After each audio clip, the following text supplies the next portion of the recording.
Muito obrigado, deputado Carlos Zaratini, por atender o nosso convite e falar aqui com a nossa comunidade da TV 247 neste nosso programa Boa Noite. Zaratini, eu passo a palavra a você e já faço a primeira pergunta, que é a respeito de uma proposta de emenda constitucional que você está apresentando na Câmara para alterar o artigo 142 da Constituição. Aí eu pergunto por que é necessária essa emenda constitucional na sua visão? Olha, em primeiro lugar, Joaquim, agradecer a você, ao 247, por esse convite, dar uma boa noite aí a todos os nossos ouvintes e dizer o seguinte: nós passamos um período de militarização da vida política nacional, né? O Bolsonaro, com toda a sua prepotência, toda a sua arrogância fascista, ele trouxe de volta para os órgãos do governo os militares, né? Então, a primeira preocupação nossa diz respeito a essa questão, o fato de centenas de militares da ativa estarem atuando dentro do governo em cargos civis. Essa é uma primeira questão importante. A segunda questão é que você sabe, quem está nos ouvindo já ouviu inúmeras vezes, a menção que a direita golpista faz ao artigo 142. Ela utiliza esse artigo 142 para colocar as Forças Armadas na posição de poder moderador, né? Um poder que estaria acima dos outros poderes, do Executivo, Legislativo e Judiciário, né? E teria a função de, em certos momentos da vida nacional, quando houvesse conflito entre os poderes, atuar de forma a reorganizar o equilíbrio entre esses poderes. Então, eles evocavam a todo momento a aplicação do artigo 142, para exatamente permitir, segundo eles, né, que o Executivo pudesse enfrentar o Poder Judiciário. Então, era a famosa base jurídica do golpe, né, que era a utilização do artigo 142. A gente sabe, todo golpe, ele busca uma base jurídica para poder se legitimar. E era por aí que a direita fascista e golpista tentava a legitimação. Então, nós estamos também modificando, né, o caput, quer dizer, a cabeça desse artigo 142, para exatamente tirar esse ponto, tirar esse aspecto desse artigo. E também a outra questão importante, nós estamos deixando de atribuir às Forças Armadas a possibilidade de serem utilizadas em operações de garantia da lei e da ordem, a chamada GLO, né? Essas operações GLO, elas foram mais de 100 operações desde 1992 até 2022. São 30 anos em que muitas vezes as Forças Armadas foram utilizadas em ações de repressão interna à criminalidade, né? Houve casos também de repressão a movimentos grevistas, como foi lá em Volta Redonda, né? E a gente observou que as Forças Armadas, elas não foram treinadas, elas não foram constituídas para enfrentar um inimigo interno. Elas estão preparadas exatamente para atuar na defesa territorial do país, na defesa da soberania nacional. Então, não faz mais sentido você ter a utilização das Forças Armadas para a garantia da lei e da ordem interna, que também é uma questão que os golpistas utilizavam muito, né? Aliás, todo mundo já se lembra, no dia 8 de janeiro, se tentou convencer o presidente Lula a convocar uma GLO para colocar ordem na Praça dos Três Poderes. E o presidente Lula, sabiamente, historicamente, tomou a decisão de não convocar a GLO e sim de trazer a Polícia Militar do Distrito Federal, através de uma intervenção, para cumprir o seu papel, que é garantir, ela sim garantir a lei e a ordem. Então, essa GLO, ela não pode mais existir, ela é anacrônica. Quem precisa realizar essas ações de repressão ao crime tem que ser as polícias militares. E no caso em que elas não consigam fazer por qualquer motivo, aí sim se pode utilizar a Força Nacional, que é uma junção de militares de diversas polícias estaduais, né, que constituem a Força Nacional. Ou ainda, o governo pode tomar a decisão de criar a Guarda Nacional, que teria um corpo próprio com condições de atuar em vários lugares do Brasil, em vários pontos do Brasil. Então, veja bem, nós estamos propondo alterar o caput do artigo 142 para acabar com essa ideia de poder moderador, reduzir também, impedir também a existência da GLOs, né? Estamos propondo, na alteração de um dos parágrafos, que todo militar que for para o serviço público civil tem que ir para a reserva militar, quer dizer, deixar a vida militar. Estamos também estabelecendo que não haverá nenhuma participação das Forças Armadas na política, né? Quer dizer, fica vedado. E, por fim, estamos permitindo que as Forças Armadas possam atuar em operações de defesa civil, que é outra coisa. Defesa civil, por exemplo, é a questão dos Yanomamis agora, onde a aeronáutica tem prestado apoio, né, a essa operação de socorro aos Yanomamis. Por exemplo, uma operação em Brumadinho, quando houve lá o desmoronamento da barragem. É uma atuação, por exemplo, na área do Agreste, quando ocorre uma seca, né? Esse tipo de coisa é a chamada defesa civil. Então, aí sim, nós concordamos com a utilização das Forças Armadas. Então, nós não queremos aqui, quero deixar claro, o objetivo dessa PEC é pacificar o país, né? Nós queremos deixar claro o papel das Forças Armadas, né? Nós estamos seguindo aqui uma orientação do presidente Lula. Você se lembra quando ele trocou o comandante do Exército e nomeou o general Tomás? Ele fez um discurso falando claramente: o papel das Forças Armadas é a defesa do território, da soberania, e não a participação na política. E o general Tomás, poucos dias antes, também tinha feito um discurso nessa mesma linha. Então, nós estamos seguindo aqui a linha que o presidente Lula nos colocou e que nos parece que tem respaldo dentro das próprias Forças Armadas. Então, nós vamos batalhar pela aprovação dessa PEC. Logicamente, vai ter debate, vai ter discussão, mas é importante a gente trabalhar nesse sentido e tentar buscar alterar essa sina, né, aqui no Brasil, onde, desde lá da fundação da República, em 1889, a gente assiste à intervenção militar na vida política brasileira.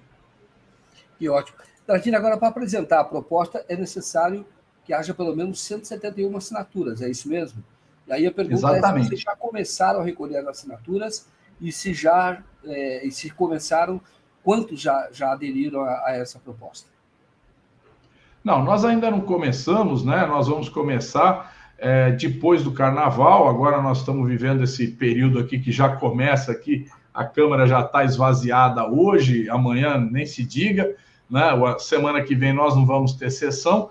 Então, nós vamos iniciar efetivamente a coleta aí a partir da semana pós-carnaval, né, onde a gente espera obter adesão tanto dos partidos de esquerda e do campo democrático, como até mesmo alguns deputados do campo da direita, que entendem que é necessário que a vida política nacional ela transcorra através do Congresso Nacional, através da disputa do Executivo, e por aí a coisa se organize.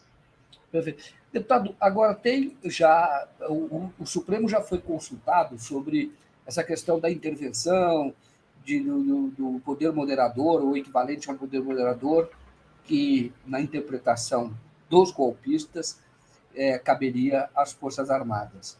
E o Supremo já em duas decisões, acho que uma do Luiz Fux e outra do Barroso, já disse que não tem o menor cabimento. 142 não se trata de nenhum tipo de intervenção.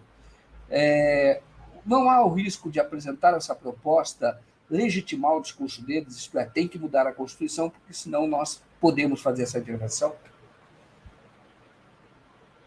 Não, veja bem, houve uma decisão aí, como você afirmou, do Barroso, do Fux, um posicionamento do Judiciário, mas veja bem, a filosofia desses golpistas é utilizar o 142 contra o Judiciário.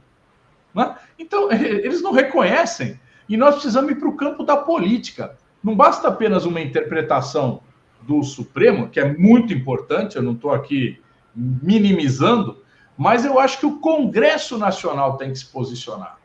O Congresso Nacional tem que colocar essa questão numa nova formatação.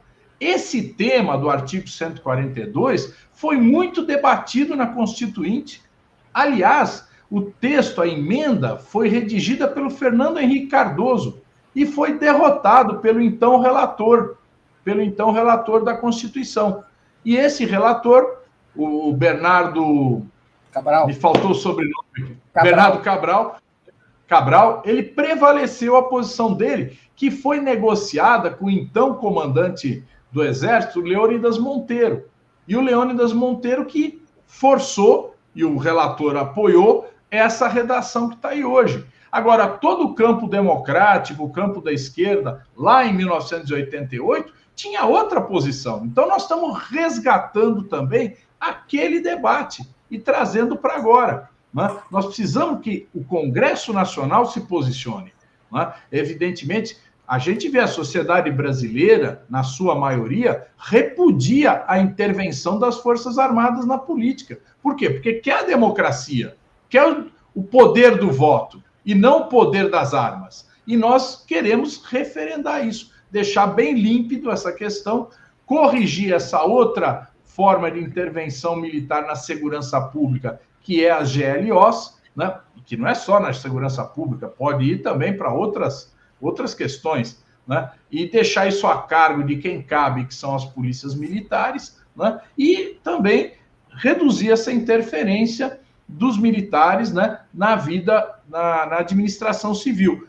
Não temos nada contra. Se um militar quer ser secretário de um ministério, quer ser ministro, ele simplesmente deixa a carreira militar e vai para a carreira civil. Não há nenhum problema nisso. Inclusive, do ponto de vista da Previdência, ele não vai ter prejuízos aí nesse processo. Você discute também, se não tem, a necessidade de uma quarentena, né? Aquele que deixa a carreira militar, ele teria que ter algum tempo também do judiciário. Teria que ter algum tempo para poder se candidatar. Porque senão ele poderia fazer campanha no cargo dele, no cargo como agente público. Ele faria campanha. Mas isso não passou no Congresso Nacional. A proposta de vocês toca nisso? E se não toca, você acha que esse debate também é necessário? Olha, essa proposta da quarentena, ela está estabelecida num projeto de lei de reforma do Código Eleitoral que foi aprovado na Câmara e está parado no Senado. Então, aí diz respeito mais aos critérios de elegibilidade ou a chamada lei da inelegibilidade, né? Então, nós aqui estamos trabalhando sobre o artigo 142, que é o definidor do papel das Forças Armadas, né? Me parece que o melhor lugar para discutir isso, que você está falando sobre a questão eleitoral, né, não seria aqui, porque aqui nós estamos falando da Constituição, e nós podemos resolver isso, que é com inclusive uma lei simples, que é a lei eleitoral, uma lei que não é nem sequer uma lei complementar, e dá um tratamento muito mais simples a essa questão, como já foi dado aqui na Câmara, não só para militares, mas para juízes, para promotores, para chamadas carreiras de Estado. Porque faz sentido, né? Eu sei que o assunto é outro, mas, por exemplo, alguém pode ficar tentado a repetir o fenômeno Moro, vamos chamar assim, ou expediente Moro, esse desvio de conduta como magistrado buscando ter holofotes da mídia, ter popularidade e depois tentar alçar outros voos, né? Isso é uma forma de perversão da própria democracia, não é, deputado? É claro, porque, vê bem, a pessoa ela faz toda a carreira dela utilizando um cargo público, né? Muitas vezes ganha notabilidade como promotor, ou como juiz, ou como militar, ou como policial militar, né? Ou como delegado, né, de polícia federal ou estadual, e aí ele utiliza essa função, ele pode até mesmo atacar os seus possíveis adversários, né? E isso a gente vê muito Até mais, você citou o caso do Moro, que é um caso de repercussão nacional, mas no interior do Brasil, né, existem casos que a gente nem fica sabendo aqui em Brasília, em São Paulo, a gente nem toma conhecimento disso, mas existem inúmeros casos de perseguição política feita por juízes, por promotores, principalmente, ou por delegados, contra políticos locais. E aí eu não estou falando se é da esquerda ou da direita, tem vezes que é perseguição contra adversários do próprio campo político. Né? E isso nós já corrigimos muito desse superpoder através da lei de improbidade. Nós alteramos a lei de improbidade, que era uma lei muito aberta, que permitia uma atuação fora do padrão aí desses órgãos, e agora nós precisamos também instalar essa quarentena. Você tem razão nisso, e vou dizer a você mais uma vez, já foi aprovado na Câmara.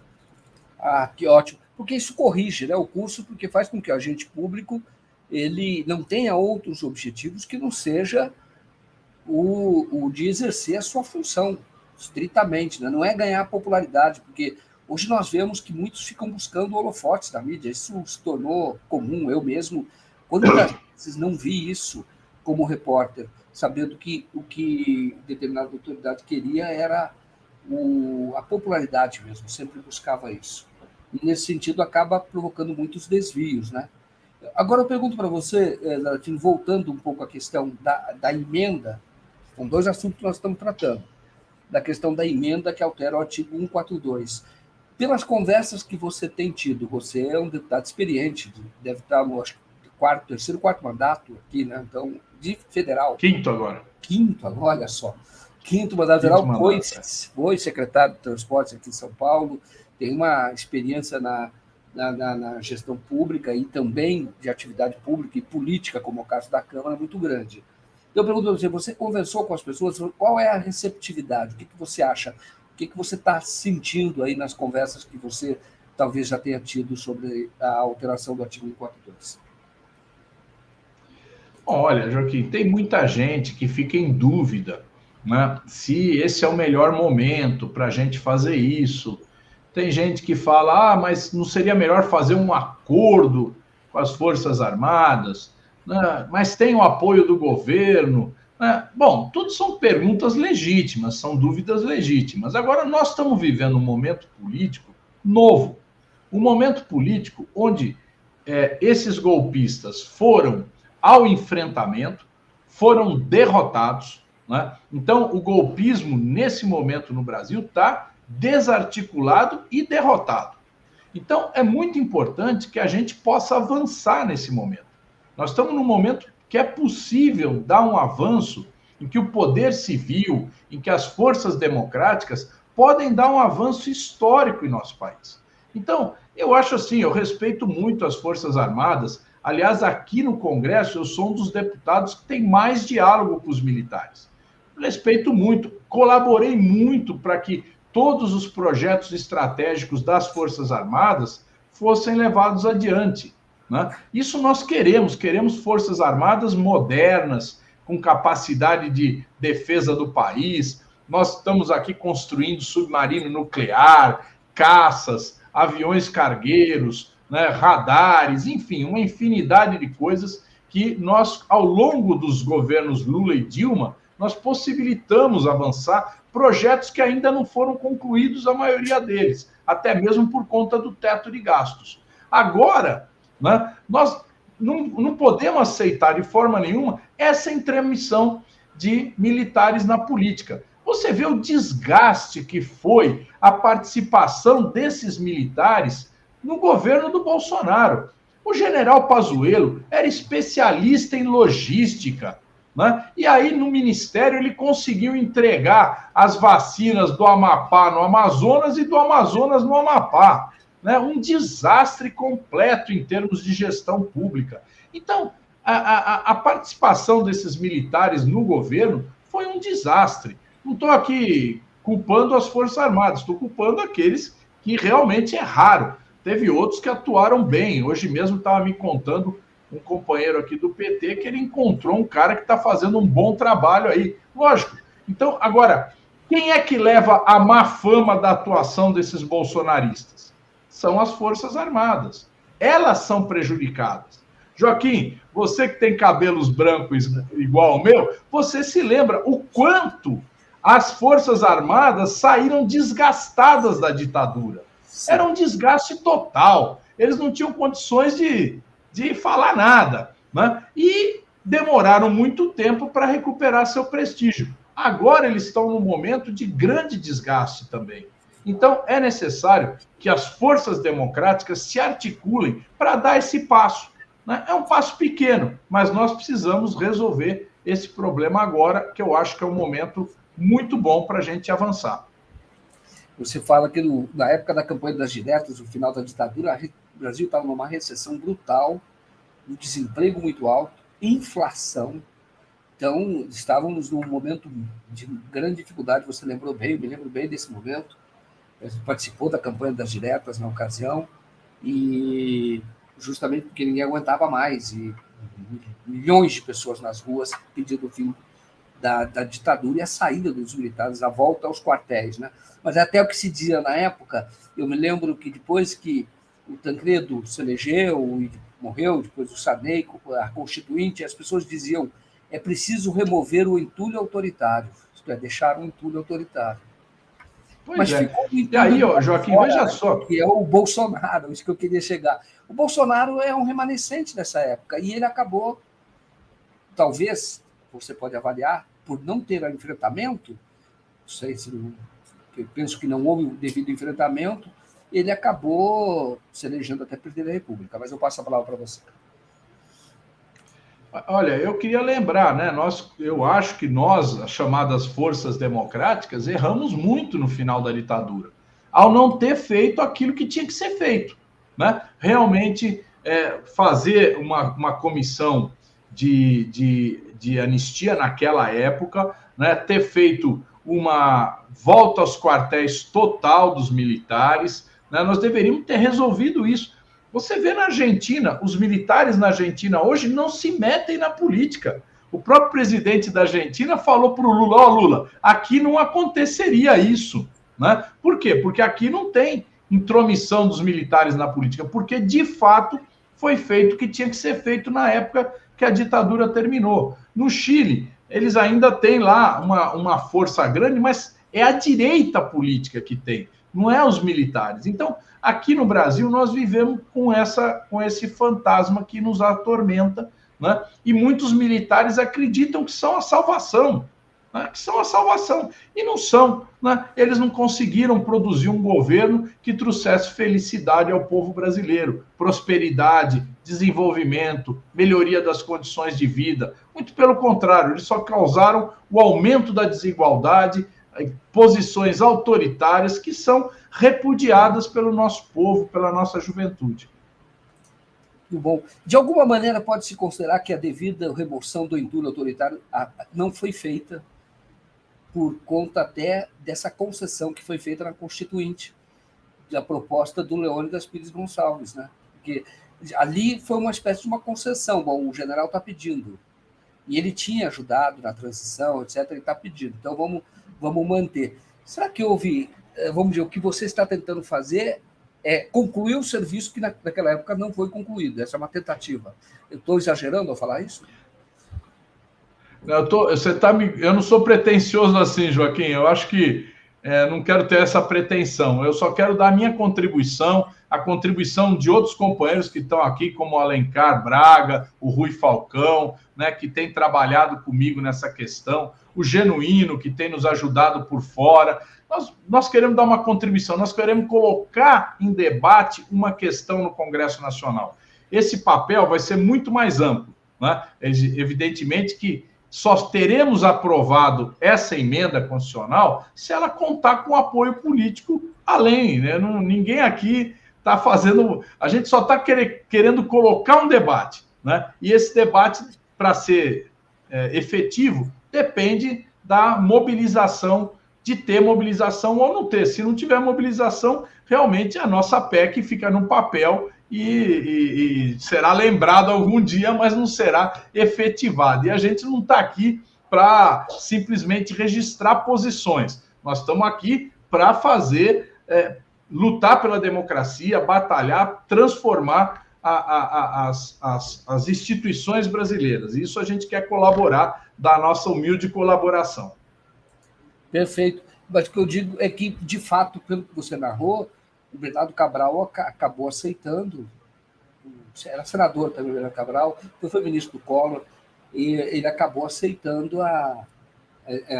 feito uma concessão, na verdade, aos militares da época. O próprio Fernando Henrique tinha uma redação que era diferente, que é justamente blindar a vida civil dos militares que tinham sido protagonistas de uma ditadura, né? Então, nesse sentido que eu falo que a tua atuação, você agora colocou disse que até a colaboração do José Genuíno, que foi deputado e tinha interlocução dos militares naquela ocasião, na época da Constituinte, eu me lembro bem, e ele próprio tem colaborado com vocês, ele que participou naquela ocasião para que seja feito esse trabalho, que é um trabalho necessário para o país. Agora eu estou fazendo uma afirmação que é de deixar muito claro qual é o papel das Forças Armadas. Então, é nesse sentido que eu estou falando.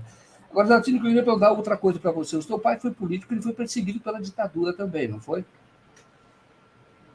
Sim, meu pai foi preso, foi banido do Brasil, foi preso quando voltou e foi anistiado em 1979. Ele estava preso no presídio do Barro Branco, quando teve a anistia, e naquele momento ele foi solto. E depois foi preso de novo, depois de anistia, no governo Figueiredo, né? Então, ele conseguiu ser 4 vezes preso, né, no período da ditadura.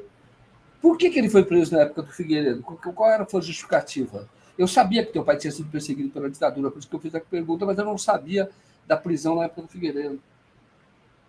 É que houve um momento ali no governo Figueiredo, eu não me lembro o ano que foi, em que já era governo Montoro em São Paulo, né? E aí o DOPS, o DOI-CODE já estava em processo de desmonte, ou já tinha sido desmontado, o DOPS resolveu prender 40 subversivos. Essa prisão aí foi preso Lula, foi preso meu pai, foi preso um monte de gente, né, que participava de atividades do campo democrático, né? E aí, até tem uma coisa engraçada, porque eles estavam todos numa sala muito grande lá no DOPS, ali no Largo General Osório, em São Paulo, quando entrou o Zé Carlos Dias, o advogado.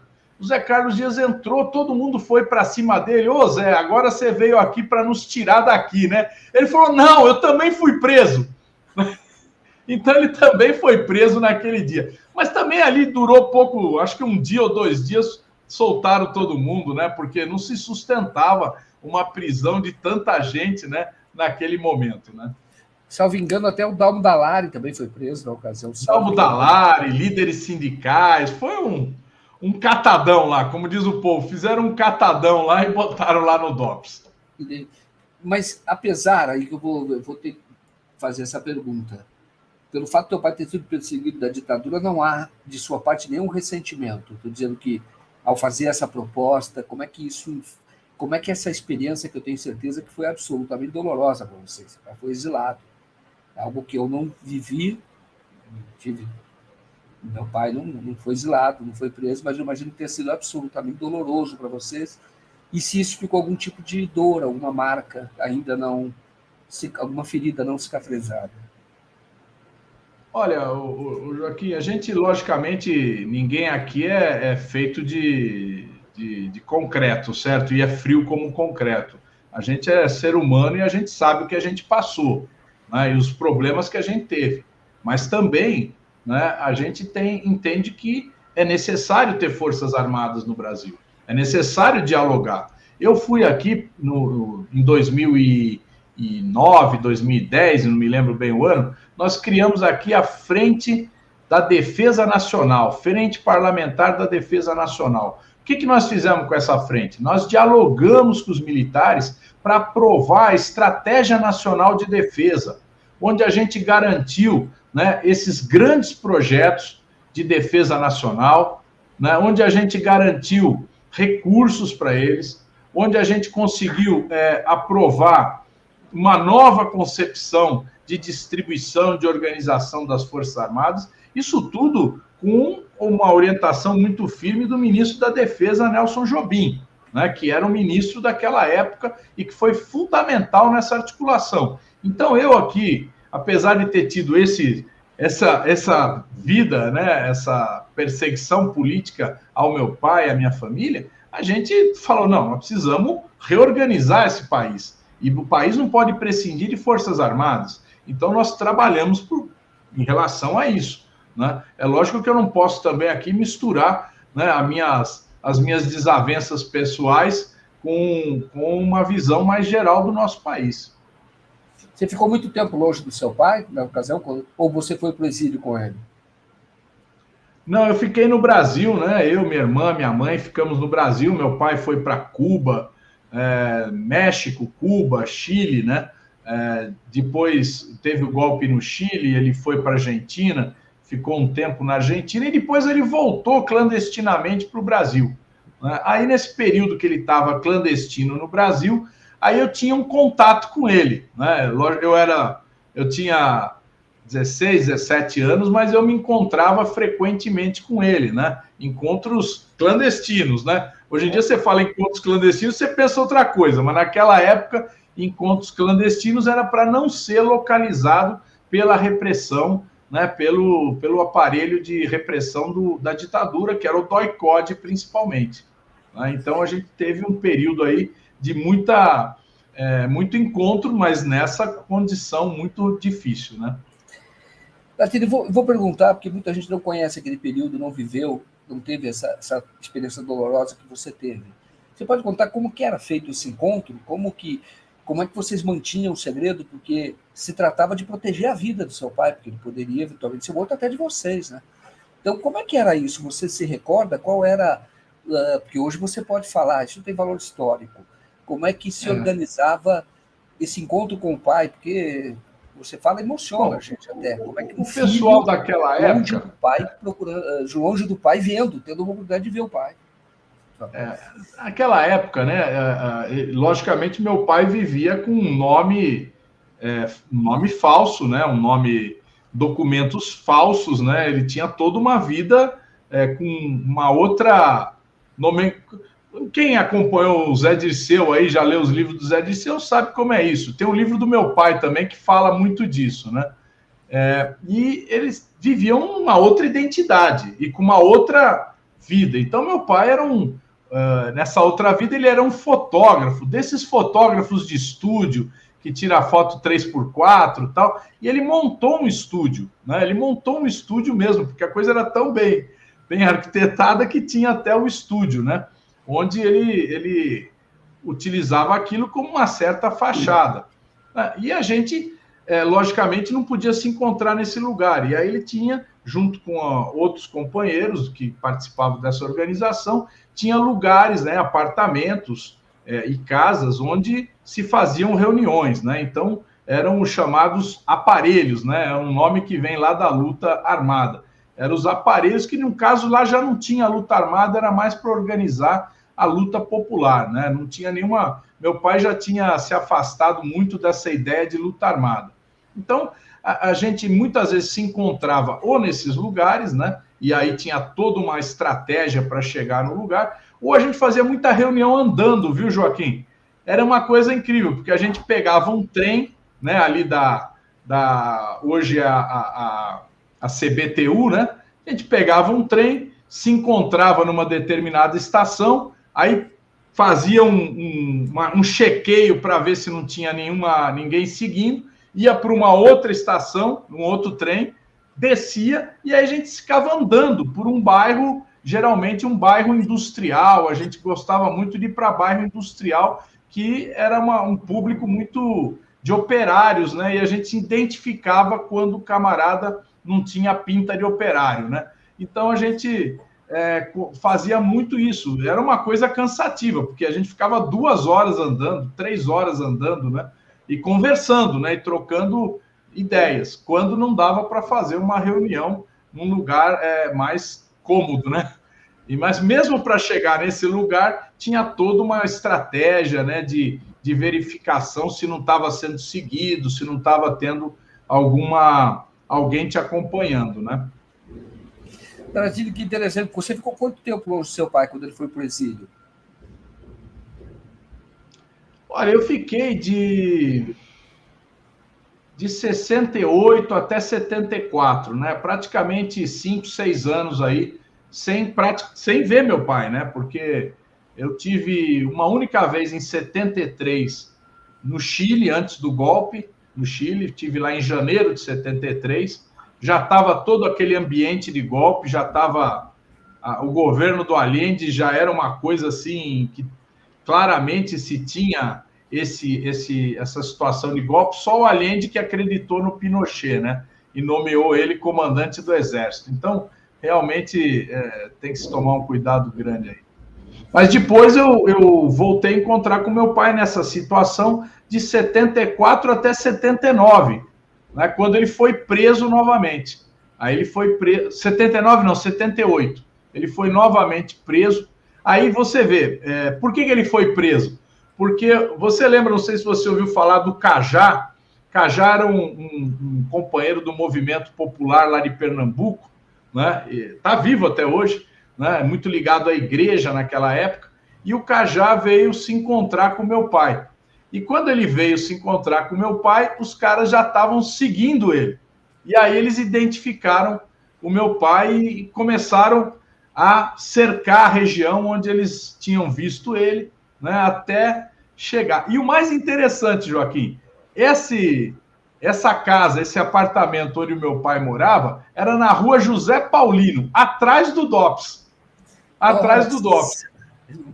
Você conhece a rua José Paulino, é uma rua muito movimentada. Então, meu pai falava, eu quero ficar numa rua assim que eu consiga ver o movimento. Então, ele ficava atrás do DOPS. Aí os caras identificaram que ele estava na região e começaram a buscar até achar, né? E aí ele foi preso, essa foi a segunda vez, né? Essa foi a terceira vez. A terceira? Porque ele foi preso depois da ditadura, logo depois, aí ele foi preso. Ele foi preso em 66, né, quando ele estava atuando junto ao movimento camponês do Nordeste, né, foi preso lá e ficou preso em Recife, aí ele fugiu do presídio, aí ele foi preso em 68, se não me engano, pelo DOI-CODE em São Paulo, quando ele já estava integrado à ALN. Aí ele foi banido, trocado pelo embaixador americano. Aí ficou lá esse período fora, né? E voltou em 74, aí foi preso em 78 de novo, e depois teve essa quarta prisão, que foi já no período aí do Figueiredo, né? E quando você foi em 73 para o Chile, você foi para vê-lo. É isso? Foi... Sim, fiz uma viagem lá com a minha mãe e minha irmã, foi para encontrar ele, para revê-lo, né? Porque fazia anos que eu não via. E ele estava em Cuba, naquela época não tinha telefone como hoje, não. A gente não conseguia falar com Cuba. Não tinha hipótese de falar com Cuba, né? Então, a gente recebia era só cartas, né? Então, ficamos praticamente 2 anos, né, falando por carta. Depois, quando ele foi para o Chile, que a gente conseguiu falar por telefone.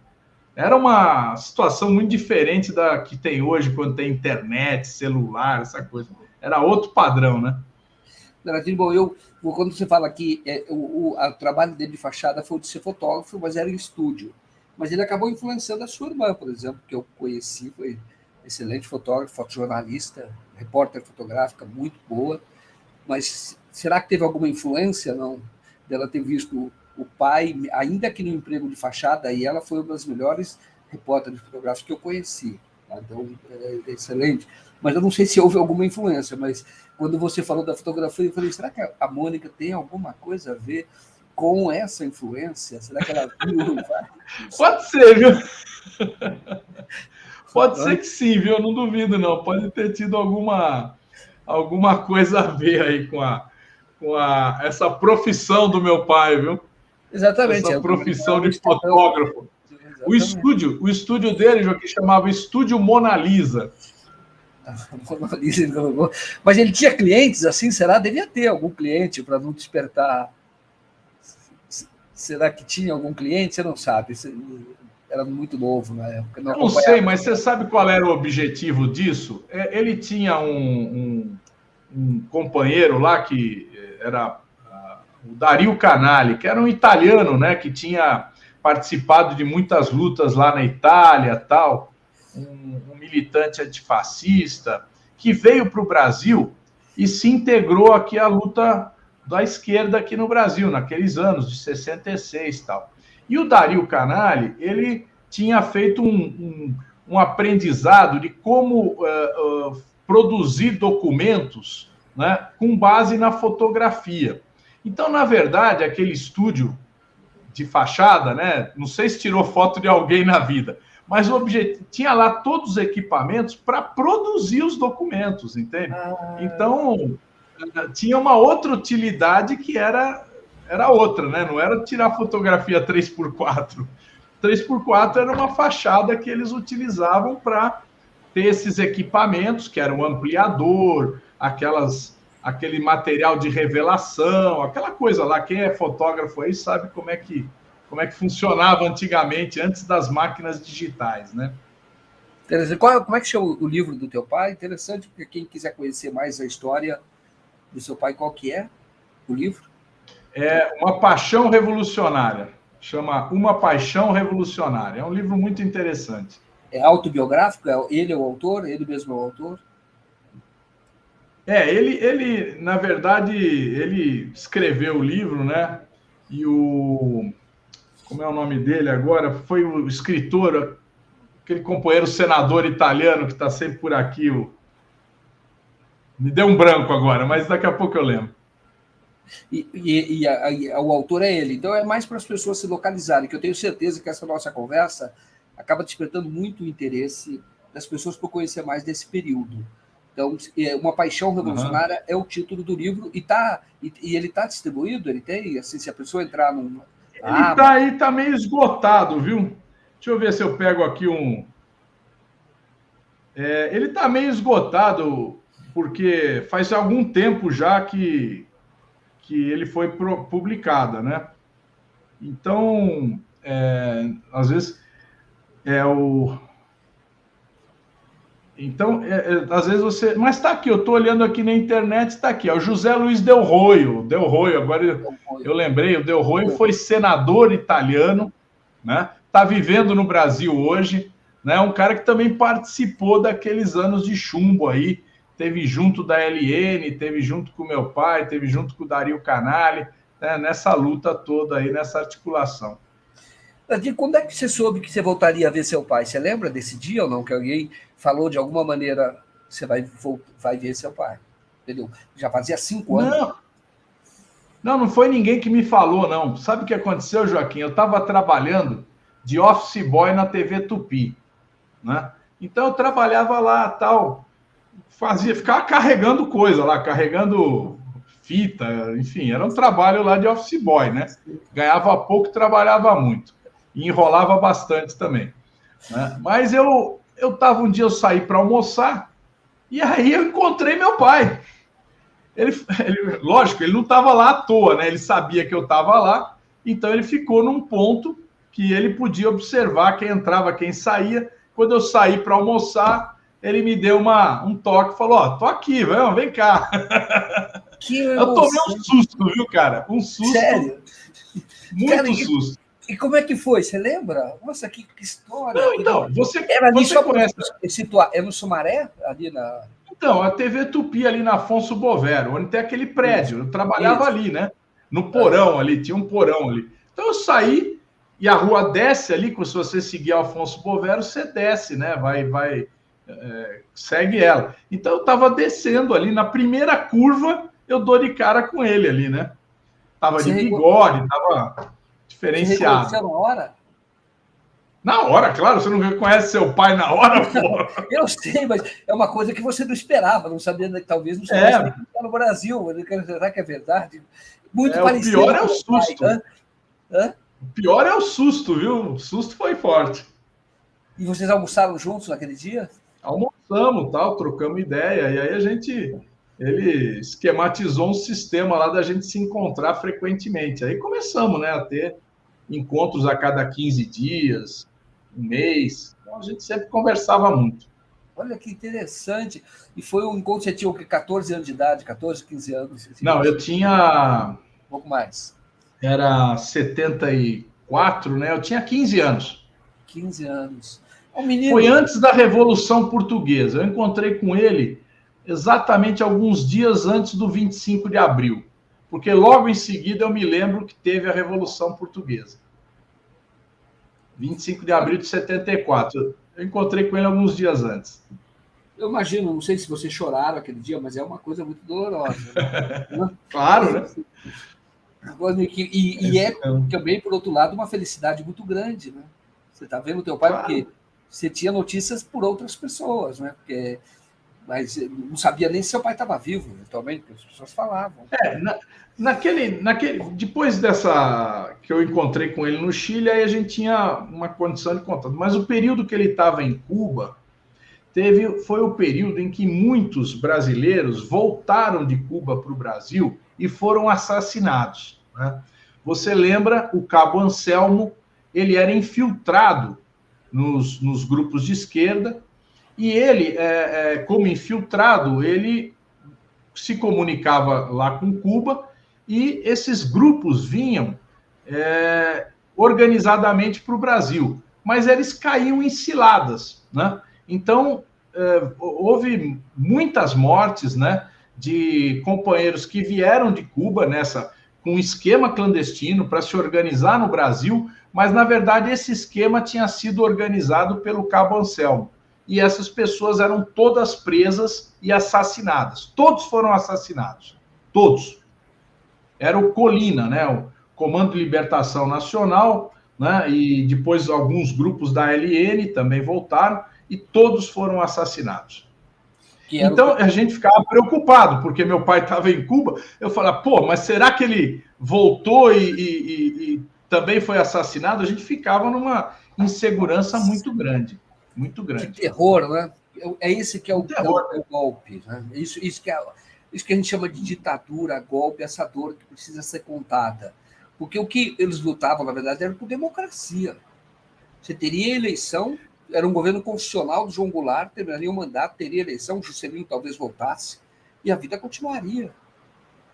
E tudo isso foi interrompido, né? Exato. Aí houve todo aquele período da luta armada, né? Muitos fizeram autocrítica dessa luta armada, né? Porque, de fato, houve um erro estratégico desses grupos a considerarem que poderiam enfrentar o poderio militar sem apoio popular, né? Porque, na verdade, tinha uma ideia ali, Joaquim, de muitos, de que era a ideia do foquismo, né?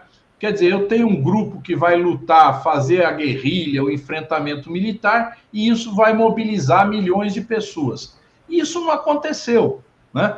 Aconteceu em Cuba, numa situação completamente diferente, onde o grupo de Sierra Maestra fazia guerrilha, mas tinha organizações populares, principalmente o Partido Comunista Cubano, que mobilizava o povo, né? Então, não o Partido Comunista Cubano que existe hoje, um Partido Comunista Cubano anterior ao Fidel, né? Porque o Fidel, o Che Guevara, eles eram de um outro movimento, né?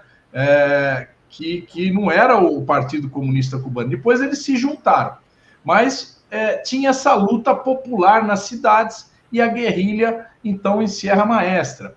Teve o exemplo também da longa marcha chinesa, né? O Mao Tse-tung, que fez aquela longa marcha lá de muitos anos, lá enfrentando os exércitos coloniais, inglês, né? Japonês. Então, tudo aquilo criava uma ideia na esquerda brasileira, ou numa parte da esquerda brasileira, que era possível fazer o enfrentamento da ditadura, né, com grupos que fariam o enfrentamento militar, e isso mobilizaria as massas. E foi um erro que custou muitas vidas, né, e que possibilitou aos militares fazer um assassinato em massa de muita gente. Então, quando se chegou à conclusão que estava no caminho errado, né, então houve essa mudança de que era necessário fazer uma atuação política, né? Então, meu pai, quando voltou ao Brasil, ele já estava completamente convencido que tinha que ser outro caminho, né? E buscava, então, trabalhar, orientar, fazer uma articulação política, principalmente no movimento sindical, e não era só. Aí tem vários grupos que atuaram no movimento sindical de forma clandestina. Então, se você pegar, por exemplo, a oposição sindical de São Paulo, né, que era um movimento de oposição sindical contra o sindicato do Joaquinzão, teu xará, e o Joaquinzão era o presidente do Sindicato dos Metalúrgicos de São Paulo, né? Então, ali era um celeiro de grupos de esquerda, né? Tinha vários lá. Então, mas todos com a mesma ideia. Precisamos organizar o povo para enfrentar a ditadura. Aí surgiu o movimento sindical do ABC, liderado pelo Lula, e aquelas coisas todas se fundiram, se juntaram. E se teve, então, aquela efervescência dos anos 79, 80, 81, que foi capaz de mudar a conjuntura, né, e de decretar, aí sim, o fim da ditadura militar. E eu digo que esse é o marco da história do Brasil, porque aí nasce o PT, o Partido Trabalhadores. As pessoas podem criticar o PT, mas é absolutamente um marco da história do Brasil.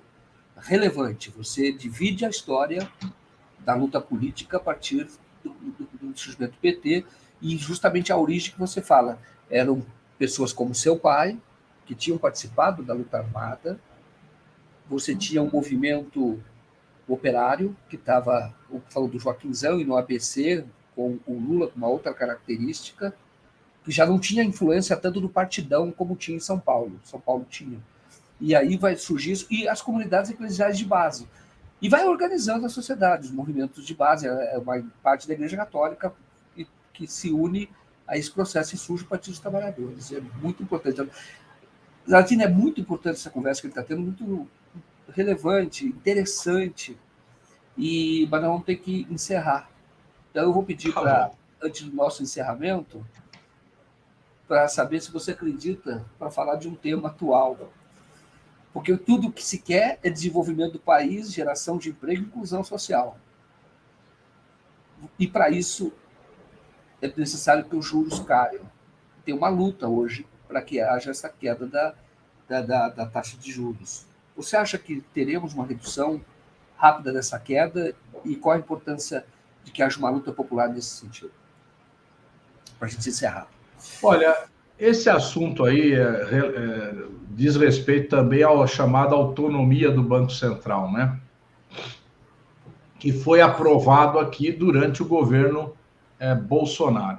Essa autonomia do Banco Central sempre foi uma disputa política, desde a Constituinte, em que a direita, principalmente o capital financeiro, queria ter as condições de influir na política monetária e de praticamente capturar a política monetária, né? Eles sempre tiveram uma influência muito grande, mesmo no governo Lula e no governo Dilma. Não vamos esquecer, o Meirelles foi presidente do Banco de Boston, não só do Banco de Boston aqui do Brasil, mas do Banco de Boston internacional, né? Então, o Meirelles, quando ele vem para o Banco Central, ele mantém uma política de juros alto. O PT sempre brigou naqueles anos de 2004, 2005, 2003, 2004, 2005, para baixar os juros, né? Era uma disputa interna no governo, né? No fim das contas, no segundo governo Lula, se consegue mudar aquela política, que era uma política muito fechada, em que o capital financeiro ganhou muito dinheiro, né? Então, hoje nós estamos vivendo esse confronto. A diferença agora, e é uma diferença positiva, é que o Lula está comprando essa briga, né? O Lula comprou a briga para baixar as taxas de juros. Por quê? Não é porque a imprensa fala, porque o Lula já quer arrumar um culpado para o baixo crescimento. Não, o baixo crescimento ele vai acontecer se mantiver essa política de juros alto. Olha aí, tudo bem, a gente tem as falcatruas da loja americana? Tem. Tem lá a loja Marisa, que tem problema, tá falência? Tem. Tem problemas lá que a gente pode falar em números na Livraria Cultura? Tem. Mas todas estão sofrendo com a falta de crédito, com o encarecimento do crédito, não só para o capital delas, como para o consumidor. E também as pequenas empresas O Cury, que é do Sindicato da Indústria das Pequenas Empresas Industriais, o Joseph Cury, né? Ele fez uma pesquisa feita pelo Datafolha. Mais de 40% das micro e pequenas empresas não tem capital de giro. Se você não tem capital de giro, você morre, certo? E por que elas não têm capital de giro? Porque elas não conseguem crédito, porque o crédito é muito caro. Então, nós precisamos realmente baixar a taxa de juros para dar saúde para a pequena empresa, para a microempresa, para o consumidor. Então, essa luta que o Lula está levando à frente é uma luta fundamental, né? E esse enfrentamento, eu acho que nós vamos ganhar. Eu acho que nós vamos ganhar, porque o próprio o presidente do Banco Central, aí, Roberto Campos, como é que é o nome?